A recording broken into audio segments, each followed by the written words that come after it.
ಓಂ ಶಾಂತಿ. ಮುರಳಿಯ ಮುಖ್ಯ ಸಾರ.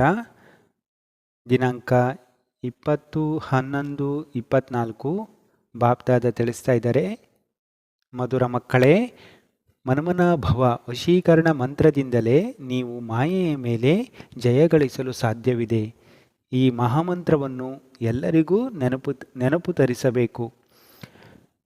ಬಾಪ್ದಾದ ಪ್ರಶ್ನೆ ಕೇಳ್ತಾ ಇದ್ದಾರೆ, ಈ ಬೆಹದ್ದಿನ ನಾಟಕದಲ್ಲಿ ಎಲ್ಲದಕ್ಕಿಂತ ಬಲಶಾಲಿಯಾದಂತಹ ನೌಕರರು ಯಾರ್ಯಾರು ಆಗಿದ್ದಾರೆ ಮತ್ತು ಹೇಗೆ? ಬಾಪ್ದಾದ ಉತ್ತರ ಹೇಳ್ತಾ ಇದ್ದಾರೆ, ಈ ಹಳೆಯ ಪ್ರಪಂಚವನ್ನು ಸ್ವಚ್ಛಗೊಳಿಸಲು ಎಲ್ಲದಕ್ಕಿಂತ ಬಲಶಾಲಿಯಾದ ನೌಕರರೆಂದರೆ ಪ್ರಾಕೃತಿಕ ವಿಕೋಪಗಳಾಗಿವೆ.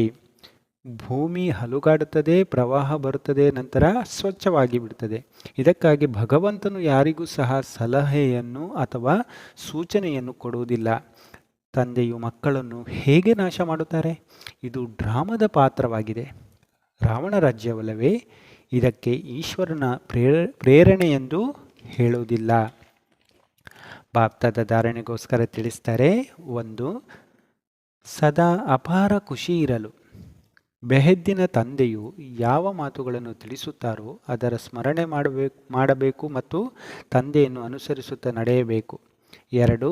ಸದಾ ಆರೋಗ್ಯವಾಗಿರಲು ಪವಿತ್ರತೆಯನ್ನು ತನ್ನದನ್ನಾಗಿ ಮಾಡಿಕೊಳ್ಳಬೇಕು. ಪವಿತ್ರತೆಯ ಆಧಾರದಿಂದ ಆರೋಗ್ಯ, ಐಶ್ವರ್ಯ ಮತ್ತು ಸಂತೋಷದ ಆಸ್ತಿಯನ್ನು ತಂದೆಯಿಂದ ಪಡೆಯಬೇಕು. ಬಾಪ್ದಾದ ವರದಾನ ಕೊಡ್ತಾ ಇದ್ದಾರೆ, ಸರ್ವ ಪ್ರಾಪ್ತಿಗಳನ್ನು ಸ್ಮೃತಿಯಲ್ಲಿ ತಂದಿಟ್ಟುಕೊಂಡು ಸದಾ ಸಂಪನ್ನರಾಗಿರುವಂತಹ ಸಂತುಷ್ಟ ಆತ್ಮರಾಗಿರಿ. ಬಾಪ್ದಾದ ಸ್ಲೋಗನ್ ಹೇಳ್ತಾ ಇದ್ದಾರೆ, ಪ್ರೀತಿಯ ಉಯ್ಯಾಲೆಯಲ್ಲಿ ಕುಳಿತು ಬಿಡಿ, ಆಗ ಪರಿಶ್ರಮ ತಾನಾಗಿಯೇ ಬಿಟ್ಟು ಹೋಗುತ್ತದೆ. ಅಚ್ಚಾ.